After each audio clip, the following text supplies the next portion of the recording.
नमस्कार. माता Hinglaj TV news बातमीपत्रात आपले स्वागत. नाशिक शहरात हुडहुडी भरवणाऱ्या थंडीबरोबरच आता नाशिक शहरात धुक्याची चादर पसरली आहे.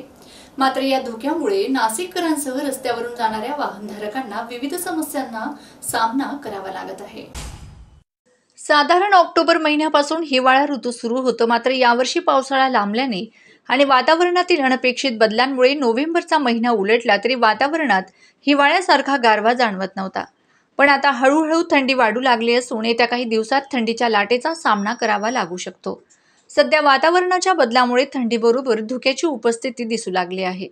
नाशिक शहरात देखील धुक्याची चादर मोठ्या प्रमाणात दिसून येते. गेल्या 2-3 दिवसापासून धुक्याचे प्रमाण वाढल्यामुळे नागरिकांना व वाहनधारकांना विविध समस्यांना सामना करावा लागत आहे. सध्या तर धुक्याच्या वाढत्या प्रमाणामुळे रस्त्यावर अपघाताचे प्रमाण देखील वाढत आहे. तसेच रोज सकाळी जाणाऱ्या नागरिकांनी देखील वाढत्या धुक्यामुळे घरीच बसणं पसंत केलं आहे. सुनील गवळी सहसंपादक. नाशिक शहरात पहाटेपासूनच मोठ्या प्रमाणात धुके निर्माण झालेले आहे. नाशिककरांना अगोदर गारठ्याने घाललेले होते, परंतु आज सकाळपासूनच मोठ्या प्रमाणात नाशिककरांना धुक्याचा सामना करावा लागतोय. धुक्याने अक्षरशः पांघरून टाकलेली आहे. नाशिक शहरातील नाशिक रोड येथे फेरफटका मारत असताना प्रचंड प्रमाणात नागरिकांना धुक्यापासून संरक्षण करण्यासाठी दिवसाही लाईट चालू करण्यात येत होते. मी सुनील गवळी सहसंपादक MSTV धुळे. त्याप्रमाणापासून थंडी होती, परंतु सकाळपासून धुकं आहे. तुम्ही आता लांबून प्रवास करतो, तुम्हाला काय वाटतं या धुक्याबाबत? याच्या बाबतीत वाटतं दिसत नाही, आल्या गेलेल्या गाड्या दिसत नाही, जवळ जाऊ थंडीत त्यातच धुकं आहे, त्यामुळे थंडी वाजते ना. फिरायला जमत नाही. फिरायला गेलं तर पुढून गाडी आलेली जवळ येऊ तर दिसत नाही. बरोबर. तुमचं नाव सांगा आमच्या प्रेक्षकांना. माझं नाव कुश डोंगरे. कुठून आला तुम्ही? पुण्याहून आलो. पुण्याहून आलो. तुम्ही? मी सदाशिव डोंगरे. डोंगरे. कुठून आला? पुण्याहून आलो. सकाळपासून या धुक्यामुळे व प्रचंड प्रमाणामध्ये थंडी, त्यात धुकं. थंडी इकडे जास्त आहे, धुकं नाशिक भागामध्ये. बरोबर. जास्त दिसायला. आणि आता समजा एवढा टाइम झाला तरी आणि अंधारा असल्यासारखा दिसतोय या धुरकटामुळे. त्याच्यामुळे आजाराची जरा भीती जाईल. आजार म्हणजे सर्दी व्हायला लागली, सर्दी होती. ज्येष्ठ नागरिकांना त्रास होतो. ज्येष्ठ नागरिक पुढे दिसतात तुम्हाला लोक. 70च्या हातर वय माझा. आता फिरकत दिसत नाही ना. आम्हाला पुण्यामध्ये थोडी रोडवर रनिंग करायची सवय, म्हणून आम्ही आता बाहेर निघलो. रनिंग करायसाठी हे असं दिसायला लागलं. आम्ही जवळ जाऊ तर दिसणार ना, लांबून गाडी आलेली नुसतं लाईट दिसतोय. धन्यवाद काका. जिल्ह्यात सुशासन सप्ताहानिमित्त प्रशासन गाव की ओर या उपक्रमाअंतर्गत आज सोमवार 23 डिसेंबर 2024 रोजी नवीन नियोजन भवन जिल्हाधिकारी कार्यालय धुळे येथे जिल्ह्याच्या भविष्यवेधी विकास व त्यासमोरील आव्हाने यावर चर्चासत्र संपन्न झाले. सुशासन सप्ताहानिमित्त प्रशासन गाव की ओर या उपक्रमाअंतर्गत जिल्ह्यात विविध उपक्रम राबविण्यात येत आहेत. या उपक्रमाअंतर्गत आज सोमवारी जिल्हा प्रशासनामार्फत या कार्यशाळेचं आयोजन करण्यात आलं होतं. या कार्यशाळेत जिल्हाधिकारी जितेंद्र पापळकर, जिल्हा परिषदेचे मुख्य कार्यकारी अधिकारी विशाल नरवाडे, जिल्हा पोलीस अधीक्षक श्रीकांत धिवरे, महापालिका आयुक्त अमिता दगडे पाटील, निवृत्त अप्पर जिल्हाधिकारी सोमनाथ गुंजाळ तसेच निवासी उपजिल्हाधिकारी नितीन गावंडे आदींनी या कार्यशाळेत मार्गदर्शन केले. या कार्यशाळेत जिल्हा नियोजन अधिकारी ममता हटकर यांनी जिल्ह्याचा भविष्यवेधी विकास व त्यासमोरील आव्हाने या विषयांवर चर्चा केली. या कार्यशाळेत सुशासन सप्ताहानिमित्त विविध विभागांनी नागरिकांना सेवा पुरवणी कामी राबवलेल्या नाविन्यपूर्ण उपक्रमांचे सादरीकरण देखील करण्यात आले. आणि पुढच्या हप्त्यात त्याचा रिव्ह्यू होणार आहे की आपण या हप्त्यात काय केलंय. बिलीव्ह मी, विभागीय आयुक्त महोदय आमचा आढावा घेणार आहे कलेक्टर सिवनचा, काय केलंय. आणि ते प्रत्येक जिल्ह्यात जाऊन 2 ते 3 दिवस मुक्कामी राहिलेले आहेत. धुळे जिल्ह्याचा नंबर यायचा बाकी अजून आहे. ओके, 2 ते 3 दिवस मुक्कामी राहतात. नंदुरबार ते 3 दिवस होते, नगरला 2 दिवस होते. धुळ्याचा नंबर येणार आहे. आणि आता आमच्या 2 दिवस फिजिकल मीटिंग होत्या आणि मुक्कामी होतो नाशिकला. आमचा जो लेव्हलचा रिव्ह्यू होतो आम्हालाच माहित आहे, विचार शेअर हिअर. बरोबर आहे. आणि तुमच्या गुड गव्हर्नन्स प्रॅक्टिसमुळे आमचा रिव्ह्यू होतो. Right. If you perform good आमचा रिव्ह्यू चांगला होतो. इफ इट्स बॅड आम्ही ऐकून घेतो. Okay, so that is how it is linked. Sir आम्ही काय ठरवलंय जिल्हा परिषदला जे जनरल पण लागू आहे, पहिली गोष्ट म्हणजे आपल्या प्रत्येक टेबलाचा जॉब चार्टच तयार नाही. काय काम आहे त्या टेबलवाल्याला? Basic work, good governance. Today we will talk about core work, basic work. दिखावा नाही, शो ऑफ नाही, दाखवायच नाही, आपण हे घेत नाहीये. It's about core work, job chart. Sir आमच्या सगळ्या जिल्हा परिषद आम्ही सांगितलंय जॉब चार्ट झालं पाहिजेत आणि एक पान जॉब चार्ट, दुसरं पान माय कॉन्ट्रीब्युशन टू गुड गव्हर्नन्स. काय हे काम केल्यानं कसं सुशासन वाढतं अनेक वाढवण्याचा. त्यासाठी आपल्याला आपले संपर्क वाढवावे लागतात. त्यासाठी आपल्याला रोज आपल्याकडची जी काही ग्राम पातळीवरची यंत्रणा काम करते, तालुका पातळीवरची यंत्रणा काम करते, यांचा दररोज त्यांच्या गावातल्या लोकांशी संपर्क असला पाहिजे. त्यांचे प्रश्न जे ते प्रश्न मिटवण्यासाठी आपल्याला काय करता येईल त्याच्यावरती विचार झाला पाहिजे. मागच्या आठवड्याभर आमच्या आरडीसी साहेबांनी खूप प्रयत्न केले की सुशासनच्या अनुषंगाने सगळ्या विभागांच्याकडनं म्हणजे आम्ही प्रेझेंटेशन घेतो आणि चांगल्या ज्या काही त्यांनी त्यांच्या विभागामध्ये ज्या काही चांगल्या गोष्टी केलेल्या असतील त्याचे आपण सर्व आपल्या जिल्ह्यातल्या सगळ्या लोकांना आपण त्याचे प्रेझेंटेशन देऊया. म्हणजे चला कल्पना चांगली आहे, तुम्ही करा प्रयत्न. आता आजच्या ह्याच्यातले तुम्ही बघा आजच्या प्रेझेंटेशन मध्ये अनेक विभागांनी त्यांच्याकडच्या असलेल्या रुटीन योजना ज्या आहेत त्या रुटीन योजना सांगण्याचा प्रयत्न केला. त्याच्यातून त्यांना काही बाहेर पडताच आलं नाही की आपण आपल्या विभागामार्फत काय चांगलं केलंय लोकांसाठी, तर त्यांना काही सांगता नाही आलं. किंवा तुम्ही असा विचार करा, इथे बसल्या तर का तुम्ही विचार केला की यार मी माझ्या विभागाचा प्रमुख आहे आणि मी माझ्या विभागाच्या मार्फत जनतेचं एखादं काही काम चांगलं व्हावं म्हणून मी माझ्याकडनं काय चांगलं केलंय वर्षभरात, तुमच्या डोळ्यापुढे काही येणार नाही, अंधार दिसेल सगळं.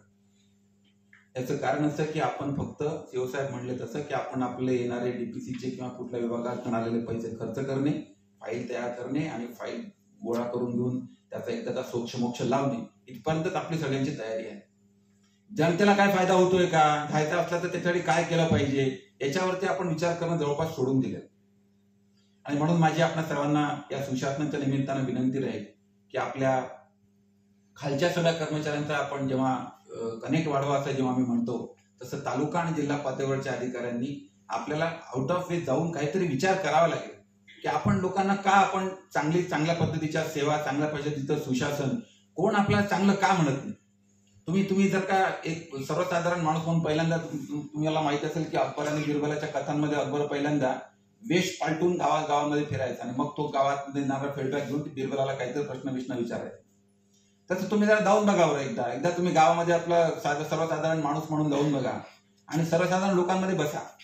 तुमच्या लक्षात येईल की तुमच्याकडच्या असलेल्या किंवा तुमच्या विभागाच्याच नव्हे कोणत्याही सरकारी अधिकारी कर्मचाऱ्याच्या विषयी लोकांची काय भावना आहे, कोणत्याही. It is not irrespective of department. म्हणजे महसूलच्या विषयी काय कदाचित जास्त शिव्यागाळ असतील, जिल्हा परिषदेच्या बाबतीमध्ये ग्रामविकास विभागात त्याच्यात थोड्याशा जास्त कमी असतील, पोलिसांच्या बाबतीमध्ये आणखी असतील, वन विभागाच्या बाबतीमध्ये आणखी असतील, इतर विभागांचे काही अधिकाऱ्यांचं काही कनेक्टच नसल्यामुळे त्यांच्याविषयी काही बोलत नसतील, कोणाला डिपार्टमेंट माहीत नसेल करायची, असे होण्याची शक्यता आहे. परंतु जनरल ओव्हरऑल जर का आपण पाहिलं तर ओव्हरऑल सरकारी प्रशासनाच्या एकंदर कर्मचारी आणि अधिकाऱ्यांच्या विषयी जनतेची भावना काही खूप चांगली नाही. आणि ती जर का तुम्हाला बदलायची असेल तर तुम्हाला जनतेला येणाऱ्या त्यांच्या गावामध्ये येणारे शेतकरी असू देत, गावामधून येणाऱ्या ग्रामीण भागातला ग्रामस्थ असू दे, त्याला तुमच्या कार्यालयामध्ये कशी पद्धतीची ट्रीटमेंट मिळते त्याच्यावरून तो तुमच्याविषयीचं त्यांचं तो मत बनवत असतो. धुळे शहरातील क्रीडा संकुलाची अतिशय दयनीय अवस्था झाली आहे. प्रशासनाने तात्काळ दखल घेऊन दुरुस्तीसह अत्याधुनिक करावे अशी मागणी आज इंदिरा महिला मंडळ धुळेने जिल्हा प्रशासनास या संदर्भाचं निवेदन देऊन केली. धुळे शहरातील वलवाडी परिसरातील जिल्हा क्रीडा संकुलाची अतिशय बिकट अवस्था होत असल्याचं चित्र सध्या धुळेकरांना पाहावयास मिळत आहे. या संदर्भाच्या तक्रारी अनेक सामाजिक राजकीय संघटनांकडून केल्या जात असल्यावर देखील आज पावेतो क्रीडा संकुलाची दखल घेण्यात आली नाही. या क्रीडा संकुलात विविध स्पर्धांसह प्रशासनानिमित्त विविध शासकीय कार्यक्रम देखील राबविले जात असतात. क्रीडा संकुलात येणाऱ्या नागरिकांसह स्पर्धकांना विविध सुविधा म्हणाव्यात तशा मिळत नसल्याने आज नाराजीचा सूर उमटत आहे. सध्या तर या क्रीडा संकुलात विविध समस्यांचा वणवा आहे.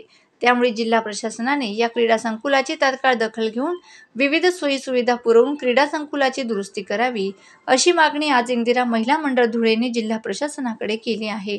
याप्रसंगी इंदिरा महिला मंडळाच्या अध्यक्ष प्रभाजी परदेशी, सुरेखा कुलकर्णी, सुषमा आगळे, स्मिता जोगी, समीर शेख, नसरीन बी आदी महिला मोठ्या संख्येने उपस्थित होत्या. नमस्कार. आज आम्ही सर्व बलवाडीवासी आणि इंदिरा महिला मंडळ धुळे सामाजिक संस्थेच्या वतीने कलेक्टर साहेबांना निवेदन द्यायला आलो होतो. 28/11/2024 एक आम्ही क्रीडा संदर्भात निवेदन दिलं, त्याची काही दखल घेतली नाही, म्हणून आज कलेक्टर साहेबांना 2 निवेदन द्यायला आलेलो आहे.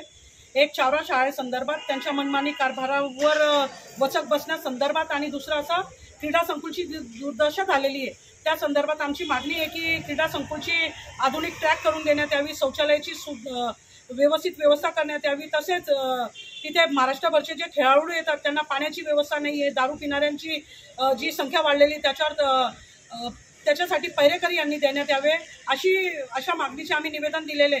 तसेच तिथे लाईटची व्यवस्था नाही आहे, कुत्र्यांमुळे लाईट जे सिनियर सिटीजन आहे त्यांची दुर्दशा होत असते, तर ह्या सर्व मागण्या केलेल्या आहे. चावरा शाळेचं असं म्हणणं आहे की अनेक पालकांची कंप्लेंट आहे की तिथे थंडी 3 डिग्रीची जी थंडी आहे शहरात होती वाढलेली, तेव्हा एखादा मुलगा उशिरा आला तर त्याला 5 राऊंड एवढ्या मोठ्या ग्राउंडला मारण्यात येतात, म्हणजे इतकं निर्दयीपणे ते काम करतात. दुसरं असं त्यांचं म्हणणं आहे की तुम्ही टिळे नाही लावायचे, मग टिळे चालत नसतील तर यांचे झगे कसे चालतात ही पण विचारणा आम्ही कलेक्टर साहेबांना करणार आहे. आणि तिथले जे शिक्षक आहे त्यांनी क्वालिफिकेशन चेक करायला पाहिजे, कारण की ते एका दिवशी पुन्हा मराठी शिकवता, एक दिवस इंग्रजी शिकवता आणि पुन्हा ज्यांना गणित येत नाही असे गणित शिकवणारे शिक्षक तिथे आहे असं पालकांचं आम्हाला म्हणणं आहे. ही सर्व चौकशी आम्ही RTI मार्फत पण काढणार आहे आणि तिथे RTI प्रमाणे 25% RTI प्रमाणे ते विद्यार्थ्यांना ॲडमिशन न देण्यासाठी त्यांनी ती शाळा याची सर्व चौकशी आदरणीय कलेक्टर साहेबांनी करावी अशी आमची मागणी आहे. बातमी नंबर 4. धुळे तालुका पोलिसांनी दुचाकी चोरट्यांना जेरबंद करीत त्यांच्याकडून 4,10,000 रुपये किमतीच्या एकूण 10 दुचाकी हस्तगत केल्यात. तसेच धुळे तालुका पोलिसात दाखल गुन्ह्यातील 30,000ची MH18 BT 3503 या क्रमांकाची दुचाकी जप्त करीत गुन्हा उघडकीस आणला. याबरोबरच या कारवाईमुळे नंदुरबार शहर, मालेगाव शहर व जळगाव जिल्हा पेठ पोलिसात दाखल होते की एका गुन्ह्याची उकल झाली आहे. पोलीस अधीक्षक श्रीकांत दिवरे, अप्पर पोलीस अधीक्षक किशोर काळे, उपविभागीय पोलीस अधिकारी संजय बाबळे यांच्या मार्गदर्शनाखाली धुळे तालुका पोलीस ठाण्याचे पोलीस निरीक्षक अभिषेक पाटील तसेच police sub inspector Anil Mahajan, Kishor Khairnar, Manoj Baviskar, police constable Sakharam Khandekar, Kunal Singane, Rakesh More, Ravindra Sonone, Rahul Deore, Mahendra यांच्या पथकाने तपास चक्रे फिरवून दुचाकी चोरीच्या गुन्ह्यात एका चोरट्याला अटक केली. चौकशीत त्याने 4,10,000च्या 10 दुचाकी काढून दिल्यात. त्यात नंदुरबार शहर, मालेगाव शहर आणि जळगाव जिल्हा पेठ पोलीस ठाण्यात दाखल करते की एका गुन्ह्याची उकल करण्यात आली आहे. तसेच त्या दुचाकी हस्तांतर करण्याची कारवाई करण्यात येत आहे. अटकेतील आरोपी सध्या न्यायालयीन अभिरक्षित असून साथीदारांविषयी पुढील तपास करीत आहेत. पोलीस स्टेशन येथे माहे सप्टेंबर 2024 मध्ये मोटरसायकल चोरी संबंधाने गुन्हा दाखल करण्यात आलेला होता आणि या गुन्ह्याचा तपास ज्यावेळेला धुळे तालुका पोलीस स्टेशनकडून केला जात होता त्यावेळी त्या गुन्ह्यामध्ये एक आरोपी हा निष्पन्न झालेला होता आणि त्याला आम्ही या गुन्ह्यामध्ये ताब्यात देखील घेतलेला आहे आणि त्याच्याकडून वेगवेगळ्या मॉडेल्स आणि मेडच्या एकूण 10 मोटरसायकल आम्ही चोरीच्या हस्तगत केलेल्या आहेत. या 10 मोटरसायकलपैकी एक मोटरसायकल जळगाव शहर पोलीस स्टेशन, त्याचप्रमाणे एक नंदुरबार उपनगर पोलीस स्टेशन, तसंच एक मालेगाव शहर पोलीस स्टेशन अशा 3 इतरही गुन्हे उघडकीस आणण्यात आम्हाला यश आलेलं आहे. या 3 मोटरसायकल व्यतिरिक्त आम्ही ज्या गुन्ह्याचा तपास केला त्या गुन्ह्यामध्ये जी चोरी गेलेली स्कूटर होती ती स्कूटर देखील आम्ही हस्तगत केलेली आहे आणि अशा प्रकारे एकूण 10 मोटरसायकली हस्तगत करण्यात आम्हाला यश आलेलं आहे. या सर्व मोटरसायकलचे वर्णन आणि त्यांचे mobile engine number, chassis number हे आम्ही प्रसिद्ध केलेले आहेत. नागरिकांना विनंती करण्यात येते की आपली कोणती मोटरसायकल यापैकी जर चोरीस गेली असेल तर त्या संबंधाने योग्य ती कारवाई पुढे करण्यात येईल. सदरची कारवाई ही माननीय पोलीस अधीक्षक श्रीकांत दिवरे सर, अतिरिक्त पोलीस अधीक्षक किशोर काळे सर आणि उपविभागीय पोलीस अधिकारी बांबळे सर यांच्या मार्गदर्शनाखाली धुळे तालुका पोलीस स्टेशन यांनी केलेली आहे. सिनेसृष्टीतील प्रख्यात अभिनेता गोविंदा यांच्या वाढदिवसानिमित्त चाहत्यांनी त्यांच्या जुहू मुंबई येथील बंगल्याबाहेर शुभेच्छा देण्यासाठी एकच गर्दी केली होती. व अभिनेता गोविंदा यांनीही चाहत्यांची भेट घेत त्यांना धन्यवाद करून त्यांच्या शुभेच्छा स्वीकारल्यात। गोविंदा यांना शुभेच्छा देण्यासाठी वेगवेगळ्या राज्यांमधून आज सकाळपासूनच गर्दी होती। त्यांच्या फिल्म क्षेत्रामधूनच जवळपास दिवसभरातून 10 ते 15 नेते, अभिनेते, अभिनेत्री यांनी शुभेच्छा देण्यासाठी त्यांच्या घरी गोल्डन चेल दर्शन, रुईया पार्क, 105 जुहू मुंबई बंगल्यावरती त्यांनी जाऊन शुभेच्छा दिल्यात। दिवसभरामध्ये हजारोंच्या संख्येने त्यांचे फॅन येत होते। ते घरापासून ते गेटपर्यंत सर्वांनी त्यांना अभिवादन करून शुभेच्छा स्वीकारल्यात। नाशिकच्या कासारा घाटावर हिरवईचा शालू पांघरलेला असल्याने पर्यटक व वाहनधारक या हिरवईचा शालू पाहण्याचा मनमुराद आनंद लुटत आहेत। त्या कासारा घाटातील निसर्गाची अद्भुत किमया अनुभवायला मिळत आहे। राज्यभरातील अनेक जिल्ह्यात मुसळधार पाऊस पडला असल्याने नाशिक मुंबई महामार्गावर निसर्गाचे वातावरण पसरलेले आहे। त्याचाच भाग म्हणून कासारा घाटावर देखील हिरवाईचा शालू पांघरलेला दिसून येतोय। त्यामुळे एसटी बस तथा आदी वाहनधारकांना कासारा घाटावरून जात असताना निसर्गाची अद्भुत किमया अनुभवायला मिळत आहे। सध्या तर कासारा घाटावरील निसर्गाचा आनंद लुटण्यासाठी पर्यटकांची पावले आता नाशिकच्या इगतपुरी कासारा या भागाकडे वळू लागले आहेत। प्रतिनिधी साधना काळोखे। आर्ट ऑफ लिव्हिंगचे संस्थापक पूज्य गुरुदेव श्री श्री रविशंकरजी यांच्या अथक परिश्रमाने संयुक्त राष्ट्र संघाने 21 डिसेंबर हा जागतिक ध्यान दिवस म्हणून घोषित केला। त्या पार्श्वभूमीवर 21 डिसेंबर हा जागतिक ध्यान दिवस सर्वत्र पाळला गेला। वसुदैव कुटुंबकम सर्व जगाला मानसिक व शारीरिक विकारातून दूर ठेवण्यासाठी, प्रत्येकाच्या चेहऱ्यावर सदैव हास्य राहण्यासाठी तसेच जागतिक शांतता लाभावी यासाठी आर्ट ऑफ लिव्हिंग संस्थेचे संस्थापक पूज्य गुरुदेव श्री श्री रविशंकरजी यांच्या अथक प्रयत्न व परिश्रमाने संयुक्त राष्ट्राने प्रथमच 21 डिसेंबर हा जागतिक ध्यान दिवस घोषित केला व संयुक्त राष्ट्र अमेरिका येथील मुख्यालय येथून संपूर्ण जगभरात पहिला जागतिक ध्यान दिवस निमित्त ध्यानविषयी संभाषण व ध्यान सत्र घेण्याचा बहुसन्मान पूज्य गुरुदेव यांना मिळाला व ते लाईव्ह प्रक्षेपण विविध वाहिन्या तसेच सोशल मीडियाद्वारे जगभर प्रसारित करण्यात आले व त्याचाही 8.5 दशकोटी लोकांनी सहभाग नोंदवित विश्वविक्रम सहित 7 विक्रम या ध्यान सत्राद्वारे झालेत। याच जागतिक ध्यान दिवसाचे आपल्या धुळे जिल्ह्यात तसेच राज्यात विविध ठिकाणी राज्य समन्वयक श्री बिपिनजी सिंगडा व जिल्हा समन्वयक संतोष भैया महाली यांच्या मार्गदर्शनाखाली जिल्ह्यातील सर्व आर्ट ऑफ लिव्हिंग प्रशिक्षक व ज्येष्ठ साधक यांनी जिल्ह्यात व राज्यभरात विविध ठिकाणी जाऊन पहिला जागतिक ध्यान दिवस साजरा केला गेला। त्यात ज्येष्ठ प्रशिक्षक ममताजी गिंदोडिया, रजनादिदी मयूर, अशोक भैया दुसाणे, हेमंत भाऊ येवले, डॉक्टर कमलाकरजी थोरात, दिलीपजी कुटे, सचिनजी लोंढे, गायत्रीजी भावसार, बारामती पुणे, स्वाती गिरासे, बालकिशनजी गुप्ता, दोंडाईचा समन्वयक संतोष महाले धुळे, नंदुरबार या प्रशिक्षकांसह ज्येष्ठ स्वयंसेवक प्राध्यापिका आशाताई कसबे, कीर्ती पवार, नीता पाटील, ललिता पाटील, हर्षल वाघ, डॉक्टर योगिता झोपे यांनी शहरात तसेच जिल्ह्यातील विविध ठिकाणी जाऊन सर्व मिळून 30,500 लोकांना जागतिक ध्यान दिवस निमित्ताने ध्यानबद्दल माहिती दिली आहे व त्यांचे ध्यानसत्रही करवून घेतले व ध्यानसत्र घेतल्यानंतर लोकांनी विद्यार्थींनी आपले मनोगत व्यक्त करून त्यांना आलेला शांततेचा अनुभव सांगितला व आर्ट ऑफ लिव्हिंगचे आभार मानलेत।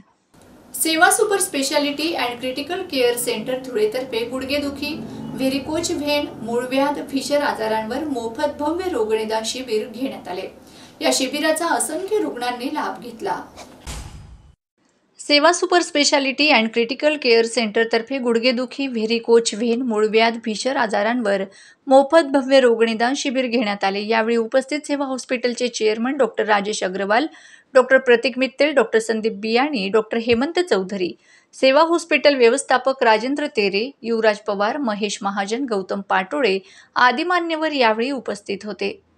डॉक्टर संदीप बियाणी यांनी सांगितले की सध्या व्हेरिकोज व्हेनची रुग्णसंख्येत वाढ झाली असून हा आजार पायाच्या फुगलेल्या नसा असून हा आजार पोलीस, पत्रकार, केस कर्तनकार, हमाल यांच्यात मोठ्या प्रमाणात दिसून येतोय। कारण बराच वेळ उभे राहिल्याने हा आजार होतो आहे, परंतु रुग्ण हे दुखणं अंगावरती काढतात। काही काळानंतर याचं अल्सरमध्ये रूपांतर होत असतं।